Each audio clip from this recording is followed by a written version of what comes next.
தினம்தோறும் விளக்கேற்ற நல்ல எண்ணெய் இதயம் நல்லெண்ணெய். காசாவில் இருக்கும் பொதுமக்கள் எங்களது இலக்கு இல்லை என்று இஸ்ரேல் பிரதமர் பெஞ்சமின் நெதன்யாகு தெரிவித்துள்ளார். சென்ற 2023ஆம் ஆண்டு அக்டோபரில் இஸ்ரேல் ஹமாஸ் இடையே போர் வெடித்தது.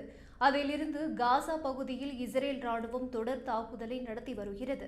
சமீபத்தில் காசாவின் முக்கிய மருத்துவமனைகள் மீது நடத்தப்பட்ட தாக்குதலில் பத்திரிகையாளர்கள், மருத்துவ ஊழியர்கள் உள்ளிட்ட 21 பேர் உயிரிழந்தனர். அதற்கு உலக நாடுகளிடையே கடும் கண்டனம் எழுந்தது.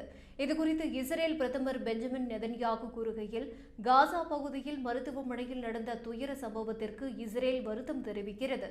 பத்திரிகையாளர்கள், மருத்துவ ஊழியர்கள் மற்றும் பொதுமக்களின் சேவைகளை இஸ்ரேல் மதிக்கிறது.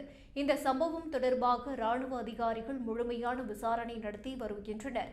எங்கள் போர் ஹமாஸ் பயங்கரவாதிகளுடன் தான். அவர்களை முற்றிலும் தோற்கடிப்பதே எங்கள் இலக்கு.